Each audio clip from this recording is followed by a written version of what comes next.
আসসালামু আলাইকুম সুপ্রিয় দর্শক, এই মুহূর্তে লাইভে প্রবাস বাংলা থেকে আপনাদের সবাইকে স্বাগত জানাচ্ছি। আমি মোহাম্মদ শাহিন আলম। সুপ্রিয় দর্শক, আজকে বেশ কিছুদিন থেকে সারা দেশ জুড়ে ছাত্রদের আন্দোলন চলছে কোটা সংস্কার দাবিতে, এবং এতে গত পরশুদিন থেকে যে দাবি বর্তমানে পরিস্থিতি আছে সেটি কিন্তু রণক্ষেত্রে পরিণত হয়েছে, এবং সেটির ধারাবাহিকতা এই মুহূর্তে দেশের পরিস্থিতি উত্তাল।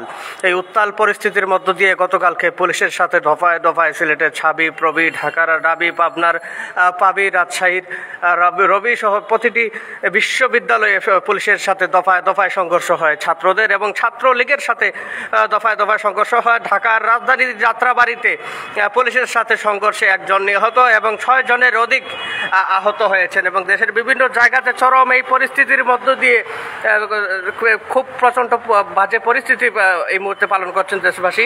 এবং এই পরিস্থিতির মধ্য দিয়ে আজকের এই শাটডাউন সর্বস্থলে পালনের জন্য শাটডাউনকে সহমত জানিয়েছেন বাংলাদেশ জাতীয়বাদী দল বিএনপি। তারা জানিয়েছেন যে শিক্ষার্থীদের এই শাটডাউন জাতীয়বাদী বিএনপি পুরোপুরিভাবে সমর্থন করছেন, এবং এতে ছাত্রদের পাশাপাশি ছাত্রদল এবং অন্যান্য যে সদস্যরা রয়েছেন দলের নেতাকর্মীরা, তারাও কিন্তু এই শাটডাউনে অংশগ্রহণ করবে, এবং দেশ জুড়ে নেই ইন্টারনেট। এবং এতে অসংখ্য সংবাদকর্মীরা কিন্তু বর্তমানে আপডেট কিন্তু আপনাদের মাঝে তুলে ধরতে পারছেন না। এবং এই পরিস্থিতির মধ্যে দিয়ে এই সিলেটে এই মুহূর্তে কেমন পরিস্থিতি বিরাজ করছে সেটি জানিয়ে দেওয়ার চেষ্টা করবো। শফিকুল ইসলাম যুক্ত আছেন, লিখছেন ক্লিয়ার, থ্যাংক ইউ। এছাড়া আরও যে সকল অডিয়েন্স যুক্ত আছেন প্লিজ একটু করে কমেন্টস করবেন। আপনারা যেখান থেকে এই মুহূর্তে লাইভটি দেখছেন প্রত্যেকের কাছে একটি করে কমেন্টসের আশা করবো, একটি করে কমেন্টস করে জানিয়ে দেবেন আমার কথা আপনারা ক্লিয়ার শুনতে পাচ্ছেন কিনা। বেশ কিছু ইম্পর্টেন্ট তথ্য নিয়ে কিন্তু আমি এই মুহূর্তে লাইভে যুক্ত হয়েছি, এবং আবার শফিকুল ইসলাম জানিয়েছেন মোবাইল নেটওয়ার্ক নেই। আসলে সত্যি ভাই নেটওয়ার্ক নেই। গতকালকে কিন্তু রণক্ষেত্রে পরিণত হয়েছে বর্তমান উত্তাল এই পরিস্থিতির মধ্যে দিয়ে কি হতে যাচ্ছে দেশে, কেমন পরিস্থিতি হবে দেশে, এবং ছাত্রদের এই দাবি কতটা যুক্তিপূর্ণ, এবং এই দাবি কি অবশেষে মেনে নেওয়া হবে নাকি আরও বেশি বাজে পরিস্থিতি হতে পারে দেশের বর্তমান এই চিত্র কি হতে যাচ্ছে দেশে। আমি যদি জানিয়ে দেওয়ার চেষ্টা করি, রাজধানীর যাত্রাবাড়িতে হানিফ ফ্লাইওভারে আন্দোলনকারীদের সঙ্গে পুলিশের সংঘর্ষে গুলিতে শিয়াম নামের এক ছাত্র মারা গিয়েছেন, এবং বুধবার 17 জুলাই মধ্যরাতের মৃত অবস্থায় তাকে ঢাকা মেডিকেল কলেজ হাসপাতালে জরুরি বিভাগে আনা হয়। তবে শিয়াম মারা গেছে নিশ্চিত হয়ে তাকে হাসপাতালের ভেতরে নেওয়া হয়নি। পরে কলেজের কয়েকজন সিয়ামের মরদেহ অটোরিকশায় করে নিয়ে চলে যান। সিয়ামের গ্রামের বাড়ি ভুলার চরফ্যাশনে, এবং সিয়াম মাতুয়াল ভাড়া বাসায় থাকতেন, এবং সিয়ামের খালাতো ভাই রাসেল জানান যে সিয়াম গুলিস্তানে একটি ব্যাটারি দোকানে কর্মরত ছিলেন। তবে অনেক কিছু মাধ্যমে বলছে যে সে ছাত্র ছিল, তবে তার চাচাতো ভাই বলছে যে সে কর্মচারী ছিল একটি দোকানের। এবং রাতে বাসায় ফেরার পথে হানিফ ফ্লাইওভারের সংঘর্ষে চলাকালে সে গুলিবদ্ধ হয়, এবং তার চাচাতো ভাই বলেন যে আমরা বুঝতে পারিনি যে সিয়াম মারা গেছে, ফলে ওই অবস্থায় ঢাকা মেডিকেল কলেজে তাকে নিয়ে আসলে আমরা আর ভেতরে ঢুকাইনি, লাশ বাসায় নিয়ে যাচ্ছি।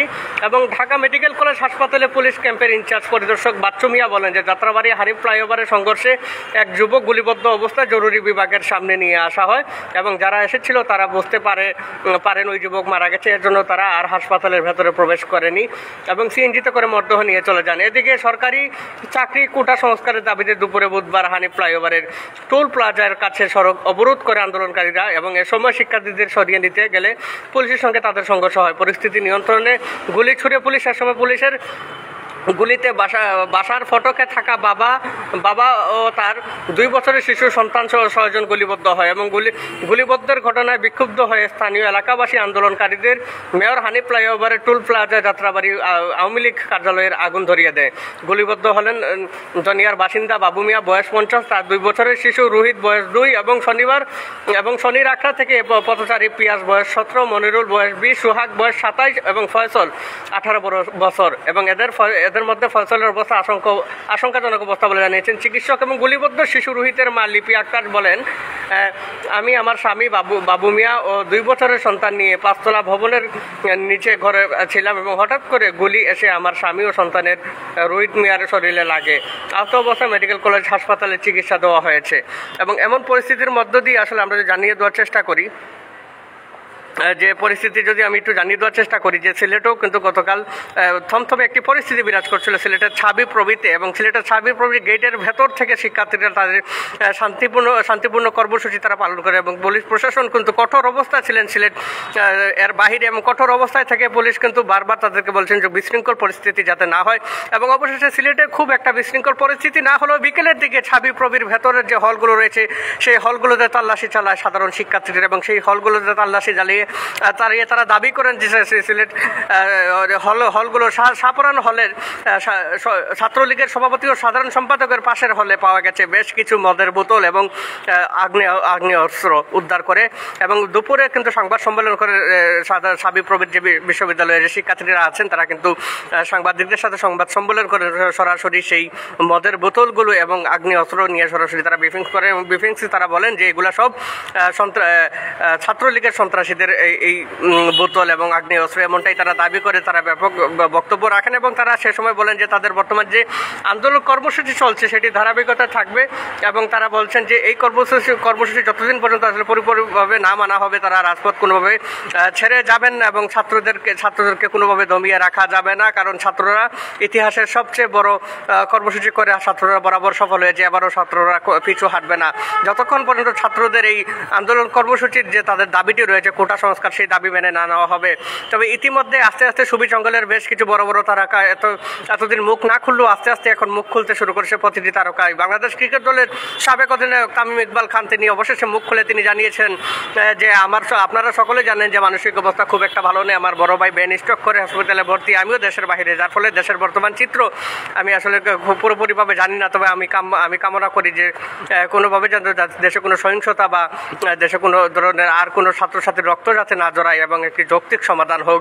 এবং এরপর পরই মুখ খোলেন বাংলাদেশ জাতীয় ক্রিকেট দলের মারকুটে ব্যাটসম্যান লিটন দাস, এছাড়াও সবিজ অঙ্গলের বাংলাদেশের চিত্রনায়ক শাকিব খান, তিনিও বলেন যে আমার সোনার দেশে বাংলাদেশে এভাবে রক্ত ঝরতে পারে না, আমার ভাই বোনটা এভাবে মরতে পারে না। এভাবেই সবিজ অঙ্গলের একে একে যে সকল তারকারা আছেন তারা কিন্তু কমেন্টস করেন এবং এই মুহূর্তে আমাদের সাথে যুক্ত আছেন অসংখ্য অডিয়েন্স যুক্ত হয়েছেন এবং তাসকিন ভাই যুক্ত আছেন। ভাই আপনি লাইভ দিয়ে রাখলেন নেটওয়ার্ক পাইলে ভাই আসলে নেটওয়ার্ক কোথাও নেটওয়ার্ক নেই এবং এই মুহূর্তে অনেক কষ্ট করে কিন্তু আসলে লাইভে সংযুক্ত হতে হচ্ছে এবং এই পরিস্থিতির মধ্যে দিয়ে অসংখ্য মানুষ কিন্তু সকাল থেকে ট্রাই করছেন এই নেট প্রবলেমটা কিন্তু গতকাল থেকে হচ্ছে এবং গতকাল কিন্তু পুরোপুরি নেটওয়ার্ক আসলে বন্ধ করা হয়নি, গতকালকে কিন্তু স্লো মোশনে আসলে চলছিল এবং অনেকে কষ্ট হলো নেটে মাঝে মাঝে ঢুকতে পেরেছে, কিন্তু আজকে কোনোভাবেই নেটওয়ার্কে একদম ঢোকা যাচ্ছে না, নেটওয়ার্ক পুরোপুরিভাবে বন্ধ রয়েছে। অনেকে আসলে বিটমেট দিয়ে ট্রাই করছেন আসলে নেটওয়ার্কে কোনোভাবে আসলে ঢোকা যায় কিনা, কিন্তু কোনোভাবেই আসলে বিটমেট দিয়েও কেউ পেরে উঠছে না নেটে ঢুকতে। এবং এই পরিস্থিতির মধ্য দিয়ে কি হতে পারে, গতকাল রাতে ঢাকায় রণক্ষেত্র পরিণত হয়েছে এমনটাই বলছেন অসংখ্য অডিয়েন্স এবং এখন অব্দি সাংবাদিকদের যে আপডেটগুলো রয়েছে চাঞ্চল্যকর আপডেটগুলো কিন্তু পুরোপুরিভাবে প্রচার হচ্ছে না নেটওয়ার্ক জনিত প্রবলেমের কারণে। তবে কি হবে দেশে সেই বিষয়ে আপনাদের প্রতিক্রিয়া জানতে চাই এবং ছাত্রদের যে আন্দোলন সংগ্রাম বর্তমানে চলছে এই আন্দোলন সংগ্রাম আর কতদিন চলতে পারে, কি হতে পারে এবং দেশ কোন দিকে যাচ্ছে, কেমন পরিস্থিতি হবে সেই বিষয়ে আপনাদের প্রতিক্রিয়া জানতে চাই। ইতিমধ্যে ইন্টারন্যাশনাল মিডিয়াগুলো কিন্তু বাংলাদেশের এই বিষয়টি ব্যাপক হারে প্রচার করছেন। আল জাজিরা থেকে শুরু করে বড় বড় গণমাধ্যমগুলো, ইন্টারন্যাশনাল যে গণমাধ্যমগুলো আছে তারা কিন্তু বাংলাদেশের ছাত্রদের এই দাবি তারা কিন্তু তুলে ধরছেন। তারা বলছে বাংলাদেশের এই আন্দোলন সংগ্রাম নিয়ে তারাও কিন্তু লিখছেন এবং তারাও কিন্তু সংবাদ প্রচার করছেন এবং এই বিষয়টি আসলে পরিস্থিতির মধ্য দিয়ে গতকাল প্রধানমন্ত্রী শেখ হাসিনা তিনি কিন্তু লাইভে সাংবাদিকদের সাথে সংবাদ সম্মেলন করেন পবিত্র আশুরা উপলক্ষে। কিন্তু এই সংবাদ সম্মেলনে প্রধানমন্ত্রী বলেন যে ছাত্রদের নিরাপত্তার জন্য প্রতিটি হলেই কিন্তু পুলিশ মোতায়েন করা হয়েছে। তবে অপরদিকে ছাত্ররা দাবি করছেন উল্টোটো, তারা বলছেন পুলিশ প্রশাসন তাদেরকে পরিপূর্ণভাবে তাদেরকে নিরাপত্তা দিচ্ছেন না। গতকাল দেখা গেছে একটি ভিডিও ফুটেজ ব্যাপক হারে ভাইরাল হয়েছে, ডাবির কিছু শিক্ষার্থীরা ছেলে মেয়ে একসাথে মিলেমিশে কিন্তু তারা গিয়েছিলেন আইন শৃঙ্খলা রক্ষাকারী বাহিনীর কাছে এবং গিয়ে তাদের কাছে নিরাপত্তা চান এবং নিরাপত্তা চাওয়ার একটা পর্যায়ে কিন্তু পুলিশের সাথে তাদের সংঘর্ষ বাধে এবং পরবর্তীতে সকল শিক্ষার্থীরা উল্টো হাঁটে, মানে হলের দিকে কিন্তু পরে দৌড়িয়ে তারা চলে যায় এবং গতকালকে দাবি হলেও কিন্তু ব্যাপক হারে কিন্তু সংঘর্ষ হয় এবং গতকালকে সারা দেশের বিভিন্ন জায়গাতে কিন্তু ব্যাপক সংঘর্ষ ঘটে এবং এতে কিন্তু অসংখ্য শিক্ষার্থীরা এবং পুলিশ ছাত্রলীগের সাথে সংঘর্ষ ঘটে, এতে বেশ কিছু মানুষ নিহত এবং আহত হওয়ার সংবাদ কিন্তু ইতিমধ্যে এসেছে এবং এর মধ্য দিয়ে কিন্তু গতকালকে শিক্ষার্থীদের এই শাটডাউন ঘোষণা করা হয়, সারা দেশে কমপ্লিট শাটডাউন ঘোষণা করা হয় গতকাল রাত্রে শিক্ষার্থীদের সঞ্চালনালয় থেকে এবং সেখান থেকে তারা বলেন যে আজকে জরুরি বিভাগ অর্থাৎ অ্যাম্বুলেন্স, ফার্মেসি এবং চিকিৎসা হসপিটাল ছাড়া সকল প্রতিষ্ঠানগুলো, ব্যবসায়িক প্রতিষ্ঠানগুলো আজকে বন্ধ রাখা হবে এবং ছাত্রদের এই আন্দোলনে আপনারা সকলে যোগদান করুন, আপনারা সকলে শান্তিপূর্ণভাবে এই শাটডাউন মানুন এমনটাই জানিয়েছেন। এবং এরপরই বিএনপির পক্ষ থেকে একটি বিজ্ঞপ্তি আসে এবং সেই বিজ্ঞপ্তিতে বিএনপির সিনিয়র যুগ্ম মহাসচিব রুহুল কবির রিজভী তিনি বলেন যে ছাত্রদের এই যৌক্তিক আন্দোলন এবং তাদের এই শাটডাউনে আমরা বিএনপি পুরোপুরিভাবে সমর্থন করছে। এবং গতকাল রাতে ব্যাপক মিডিয়াতে গুঞ্জন হচ্ছে যে বাংলাদেশ জামাত শিবিরের সদস্যরা মশাল মিছিল দিয়ে ঢাবির দিকে এগিয়ে যাচ্ছিলেন এমন কিছু তথ্য কিন্তু পাওয়া গেছে এবং অনেকেই বলছেন যে জামাত শিবিরের সদস্যরা যুক্ত আছেন এবং আওয়ামী লীগের ছাত্রলীগের সাথে সংঘর্ষ বাদ থেকে ছাত্র দল জামাত শিবির সহ অন্যান্য দলের নেতাকর্মীরাও কিন্তু যোগদান করছেন এমনটাই বলছেন। তবে ক্ষমতাসীন দলের পক্ষ থেকে বরাবরই বলা হচ্ছে যে শিক্ষার্থীদের এই আন্দোলনে জামাত শিবিরও যুক্ত রয়েছে, সম্পৃক্ততা রয়েছে জামাত শিবিরের এবং জামাত শিবির এবং জাতীয়বাদী দল বিএনপির কিন্তু সম্পৃক্ততা রয়েছে, যার ফলে শিক্ষার্থীরা এইভাবে এগিয়ে যাচ্ছে এবং দেশের ক্ষতি করছে এমনটাই দাবি করছেন আওয়ামী লীগ ক্ষমতাসীন দলের নেতাকর্মীরা। তবে শিক্ষার্থীরা বলছেন যে আমরা আসলে কোনো দলের নয়, কোনো মতের নয়, আমরা নিরপেক্ষভাবে আমাদের যে দাবি কোটা সংস্কারের যে দাবি, আমরা মুক্তিযোদ্ধাদের সম্মান করি, মুক্তিযোদ্ধাদের রেসপেক্ট করি, আমরা কোনো সময় মুক্তিযোদ্ধা বিরোধী নয়, তবে আমরা চাই আমাদের দাবি যেন আরও পুরোপুরিভাবে মেনে নেওয়া হয় এমন দাবি করছেন শিক্ষার্থীরা। তবে এই পরিস্থিতির মধ্য দিয়ে আসলে কোন দিকে দেশ যাচ্ছে সেটা বলা মুশকিল। আজ কিন্তু সিলেটে কমপ্লিট শাটডাউন সারা দেশে চলছে, সেটি ধারাবাহিকতা সিলেটেও চলছে। সিলেটেও কিন্তু বর্তমানে রাজপথের পরিস্থিতি যদি বলি অন্যান্য দিনের থেকে আজকে অনেকটাই নীরব নিস্তব্ধ, প্রতিটি ব্যবসা প্রতিষ্ঠান এখনও আসলে বন্ধ রয়েছে। সেই পরিস্থিতি দেখানোর চেষ্টা করছি। আমি চেষ্টা করতাম রাস্তায় হেঁটে হেঁটে বর্তমান সিলেটের পরিস্থিতি দেখাতে, কিন্তু মেইন রোডে একদমই নেটওয়ার্ক নেই, যার ফলে আমি আপনাদেরকে সমসাময়িক যে ইম্পর্টেন্ট তথ্যগুলো আমার কাছে আছে বা আমি সকাল ভোর 6টা থেকে রাস্তাঘাট পরিদর্শন করে যেমন পরিস্থিতি দেখেছি সিলেটের, সেই পরিস্থিতিটি আমি আপনাদেরকে জানিয়ে দেওয়ার চেষ্টা করবো। যেহেতু অনেকেই আসলে সিলেটের যে আপডেট আসলে জানতে চাচ্ছেন, কোনো মিডিয়া থেকে খুব একটা প্রচার করার মতো পরিস্থিতি নেই। অনেকেই ট্রাই করছেন বারবার ইন্টারনেটে কানেকশন করতে, কিন্তু সবাই ব্যর্থ হচ্ছে, যার ফলে সিলেটের পরিস্থিতিটি আপনাদের মাঝে প্রচার করাটা পসিবল হয়ে উঠছে না। যার ফলে আমি এই মুহূর্তে যেহেতু সংযুক্ত হতে পেরেছি, আমি জানিয়ে দেবো সকাল 6টা থেকে যে পরিস্থিতিটি আসলে দেখেছি সিলেটের সকাল 6টা থেকে থমথমে পরিস্থিতি বিরাজ করছিল। প্রতিটি পয়েন্টের মোড়ে মোড়ে সাজোয়াজান নিয়ে আইন শৃঙ্খলা রক্ষাকারী বাহিনীর সদস্যরা কঠোর অবস্থায় তারা ছিলেন, এখনও আছে বেশ কিছু পয়েন্টগুলোতে। প্রতিটি পয়েন্টে পুলিশ মোতায়েন করা হয়েছে, স্পেশাল যে সিআরটি সহ অন্যান্য যে সদস্যরা রয়েছেন আইন শৃঙ্খলা রক্ষাকারী বাহিনী, তারা কিন্তু কঠোর অবস্থায় আছেন যাতে কোনো ধরনের কোনো বিশৃঙ্খলা যাতে না ঘটে, কোথাও থেকে কোনো ধরনের ঝটিকা মিছিল ছাড়াও বড় ধরনের কোনো মিছিল এসে ধাওয়া পাল্টা দেওয়ার মতো কোনো সংঘর্ষ যাতে না হয়, তার সেক্ষেত্রে কঠোর অবস্থায় রয়েছেন আইন শৃঙ্খলা রক্ষাকারী বাহিনীর সদস্যরা। এবং তারা কিন্তু এই মুহূর্তে আইন শৃঙ্খলা রক্ষাকারী বাহিনী কঠোর অবস্থায় থাকার ফলে যে প্রতিটি মিছিলেই কিন্তু দেখা যাচ্ছে যে ঝটিকা গুলি যেটাকে বলা হয়, রাবার বুলেট সহ বেশ কিছু জিনিস কিন্তু ইতিমধ্যে ছোড়া হচ্ছে এবং এতে অসংখ্য শিক্ষার্থী মারা যাচ্ছেন। কেউ বলছেন দাবিতে অনেক শিক্ষার্থী মারা গেছে, 6 জন শিক্ষার্থী মারা গেছেন। এবং তবে যেটি সঠিক তথ্য পেয়েছি সেটি হচ্ছে ঢাকায় হানিফ ফ্লাইওভারে যে দুর্বৃত্তরা ফায়ার সার্ভিস 2টি ইউনিট দিয়ে রওনা দিয়েছেন প্রোটোকল অভাবে, সেটি যদি জানিয়ে দেওয়ার চেষ্টা করি। সেখানে আগুন ধরা হয়েছে, ফায়ার সার্ভিসের 2টি ইউনিট গিয়েছে এবং প্রকৌশলের অভাবে এবং চট্টগ্রামেও এই ধরনের সংঘর্ষ ঘটছে এবং আজ সন্ধ্যা 7টার দিকে ঘটনার সূত্রপাত ঘটছে। সেখানে আবারও আগুনের এবং আওয়ামী লীগের কোটা আন্দোলনকারীদের মধ্যে ব্যাপক সংঘর্ষ এখনও চলছে এবং এরকম হয়ে যাচ্ছে। আসলে এই পরিস্থিতি আসলে একটু জানিয়ে কমেন্টস করেন এবং আমার এই লাইভটি একটি করে শেয়ার করে দেবেন। প্রবাস বাংলা সবসময় সত্য বস্তুনিষ্ঠ সংবাদগুলো সবসময় আপনাদের মাঝে তুলে ধরার চেষ্টা করে। আপনারা গতকালও দেখেছেন যে প্রবাস বাংলা পরিবার রাজপথের থেকে সিলেটের সাবিপ্রবি থেকে শুরু করে সিলেটের বন্দরবাজারে যে ঘটনা ঘটেছে সেখানকারও যে আপডেটগুলো সেগুলো তুলে ধরেছি। সেটির ধারাবাহিকতা এখনও আজকে কমপ্লিট যে শাটডাউনের পরিস্থিতি সিলেটের কেমন চলছে সেটিও জানিয়ে দেওয়ার চেষ্টা করছি। পরবর্তীতে আরও যে সকল তথ্য আমাদের কাছে এসে পৌঁছাচ্ছে সেগুলো কিন্তু আমরা জানিয়ে দেব। এবং এই পরিস্থিতির মধ্য দিয়ে আপনারা লাইভটি একটি করে শেয়ার করে দেবেন। যে যেখান থেকে যুক্ত আছেন প্রত্যেকের কাছে রিকোয়েস্ট করবো একটি করে লাইভটি শেয়ার করে আপনার পাশাপাশি অন্যদেরকে দেখার সুযোগ করে দেবেন। এবং সিলেটের এই চিত্র যে সিলেটে এখনও কোথাও কোনো ধরনের সংঘর্ষের সংবাদ আমরা পাইনি, তবে যে কোনো সময় যে কোনো সংঘর্ষ হতে পারে। যেহেতু ছাত্ররা এই মুহূর্তে কঠোর অবস্থানে রয়েছেন এবং ছাত্ররা ইতিমধ্যে হুঙ্কার দিয়ে রেখেছেন যে তাদের দাবি আদায় না হওয়া পর্যন্ত তারা কোনোভাবে রাজপথ ছেড়ে যাবে না। এবং আজকে কিন্তু সিলেটের তাপমাত্রাও কিন্তু অনেক বেশি, গতকালকেও কিন্তু তীব্র তাপমাত্রা ছিল সিলেটে এবং সেটির ধারাবাহিকতা আজকেও তাপমাত্রা অনেক বেশি। এবং এই তাপমাত্রার মধ্য দিয়ে অবশ্যই আপনারা সাবধানতা অবলম্বন করবেন। রাস্তাঘাটে যারা অপ্রয়োজনে আপনারা বাসা থেকে বের হবেন না, সকলকে আমরা রিকোয়েস্ট করবো। পুলিশ প্রশাসন যারা আছেন তারা রাজপথে অবশ্যই কঠোর অবস্থায় রয়েছেন যাতে কোনো বিশৃঙ্খলা না হয়, সেই জন্য তারা কাজ করে যাচ্ছে। তারপরেও আপনারা যারা সাধারণ পাবলিক আছেন আপনারাও সহযোগিতা করুন। আপনারা বিনা কারণে বাসা থেকে বের হবেন না, কারণ অনাকাঙ্ক্ষিত ঘটনা যে কোনো মুহূর্তে হতে পারে।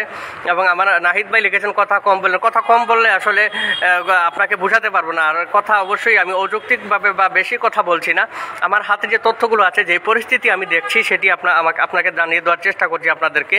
এবং আরও যে সকল অডিয়েন্স যুক্ত হচ্ছেন প্রত্যেককে অসংখ্য ধন্যবাদ জানাচ্ছি। আপনারা একটি করে কমেন্টস করে জানাবেন আসলে দেশের এই পরিস্থিতি কোথায় গিয়ে থামবে, এবং সিলেটে আজকে কোথাও কোনো ধরনের বিশৃঙ্খলার সংবাদ এখন অবধি আমরা পাইনি। তবে সিলেটে বর্তমানে নীরব পরিস্থিতি রয়েছে, আইন শৃঙ্খলা রক্ষাকারী বাহিনী সারা দেশের মতো সিলেটও সজাগ দৃষ্টিতে তারা আছেন। প্রতিটি পয়েন্টে পয়েন্টে মোতায়েন করা হয়েছে স্পেশাল ফোর্স সহ সাজোয়াজান নিয়ে পুলিশের ঊর্ধ্বতন কর্মকর্তারাও আছেন, যাতে কোথাও কোনো ধরনের সংঘর্ষ না ঘটে। ঢাকায় কিন্তু দফায় দফায় এই সংঘর্ষ চলছে। এখন সকাল 7টায় কিন্তু শিক্ষার্থীদের সাথে ছাত্রলীগ এবং শিক্ষার্থীদের মধ্যে সংঘর্ষ, এবং সেখানে বেশ কিছু অগ্নিকাণ্ডের ঘটনা পাওয়া গেছে, এবং ফায়ার সার্ভিসের 2টি ইউনিট এখন সেখানে যাচ্ছে এমন তথ্য পেয়েছি। তবে আল্লাহ পাক রব্বুল আলামিন সবশেষে আমাদের দেশকে হেফাজত করুক। আমাদের দেশের বর্তমানে চরম যে দুর্ভোগ চলছে, আল্লাহ পাক রব্বুল আলামিন সেটা থেকে আমাদেরকে হেফাজত করুক। আল্লাহ পাক রব্বুল আলামিন আমাদের সবাইকে হেফাজত করুক। এবং শিক্ষার্থীদের যে দাবি তারা করছেন সেটি যদি যৌক্তিক মনে করে থাকেন সরকার, সেটি যেন মেনে নেওয়া হয় দ্রুত, আর না হলে দেশের পরিস্থিতি আরও খারাপ হতে পারে। আমরা চাই যে সুন্দর একটি সমাধান, আমরা চাই যে যেটি যৌক্তিক সেই যৌক্তিক দাবিটি যেন মেনে নেওয়া হয়, এবং দেশের এই চরম পরিস্থিতির জন্য আরও খারাপ না হয়, কারণ এমনিতেই মানুষ অনেক বেশি পরিস্থিতির মধ্যে রয়েছে। এবং ঢাকার যে পরিস্থিতি যদি একটু জানিয়ে দেওয়ার চেষ্টা করি, ঢাকায় এই মুহূর্তে চরম পরিস্থিতি বিরাজ করছে। ডাভিতে গতকাল রাত থেকে দফায় দফায় সংঘর্ষ হচ্ছে। শিক্ষার্থীরা ঢাকার বেশ কিছু হল প্রবেশ করার চেষ্টা করলে সেখানকার হলগুলো কিন্তু বন্ধ করে দেওয়া হচ্ছে। বাধ্য হয়ে শিক্ষার্থীরা বাহিরে অবস্থান করছিলেন, এবং সেখানকার ম্যাক্সিমাম শিক্ষার্থীরা কিন্তু ঢাকার বাহির থেকে গিয়ে পড়ছেন, এবং সেই শিক্ষার্থীরা বাধ্য হয়ে বিভিন্ন ইন্টারনেটে তারা পোস্ট করেছেন যে আমরা বের হতে পারছি না, আমরা কোথায় যাব, কীভাবে থাকবো, এমন পরিস্থিতি কিন্তু চলছিল। এবং ঢাকায় কিন্তু আজ সকাল থেকেও সংঘর্ষের তথ্য পাওয়া গেছে, এবং সেখানে গতকাল কিন্তু অগ্নিকাণ্ড হয়। সেই অগ্নিকাণ্ডে 1 জন নিহত, 6 জন আহত, এবং আরও বেশ কিছু নিহত হয়েছে। সেই তথ্যগুলো আসেন তবে নিশ্চয়ই তাড়াতাড়ি আসবে। জাকির হোসেন ভাই সহ আরও যে সকল অডিয়েন্স যুক্ত হয়েছেন প্রত্যেককে ধন্যবাদ জানাই আপনার জন্য। এই মুহূর্তে যে পরিস্থিতি রয়েছে সেটি জানিয়ে দেওয়ার চেষ্টা করছি। এইদিকে আগামীকাল সারা কর্মসূচি ঘোষণা করেছে বৈষম্য বিরোধী ছাত্র আন্দোলন আসিফ মাহমুদও কিন্তু তিনি ঘোষণা করেছেন আজকে সারা দেশে যে কমপ্লিট শাটডাউন চলছে, এটি কিন্তু আসিফ মাহমুদের পক্ষ থেকে ঘোষণা করা হয়েছে, এবং এটি পুরোপুরিভাবে সমর্থন করেছেন বাংলাদেশ জাতীয়বাদী দল বিএনপি সমর্থন করেছেন। তবে এই পরিস্থিতির মধ্যে সিলেটের যে পরিস্থিতি সেটি এখনও বর্তমানে কোনো ধরনের কোনো বিশৃঙ্খলা ঘটেনি। সিলেটের পরিস্থিতি যেটা ছিল সেটি জানিয়ে দেওয়ার চেষ্টা করছি। আমরা আবারও যুক্ত হব নতুন লাইভে। এই মুহূর্তে তীব্র রৌদ্র, আমাদের ক্যামেরা এই মুহূর্তে অনেক বেশি গরম হয়ে গেছে, এবং ক্যামেরা মাত্রাতিরিক্ত গরম হওয়ার ফলে অনেক সময় নেট কানেকশন চলে যায় এবং ফোনে লাইভে প্রবলেম করে, যার ফলে আপাতত বিদায় নিচ্ছি। আবারও যুক্ত হচ্ছি নতুন লাইভে। নতুন তথ্য আমাদের কাছে আসছে, সেই বন্ধু সবাই ভালো থাকবেন, সুস্থ থাকবেন, প্রবাস বাংলার সাথে থাকবেন। বর্তমানে এই আপডেটটি শেয়ার করে দ্রুত সবাইকে দেখার সুযোগ করে দেবেন। এতক্ষণ আপনাদের সাথে ছিলাম আমি মোহাম্মদ শাহিন আলম। এখন বিদায় নিচ্ছি। আসসালামু আলাইকুম।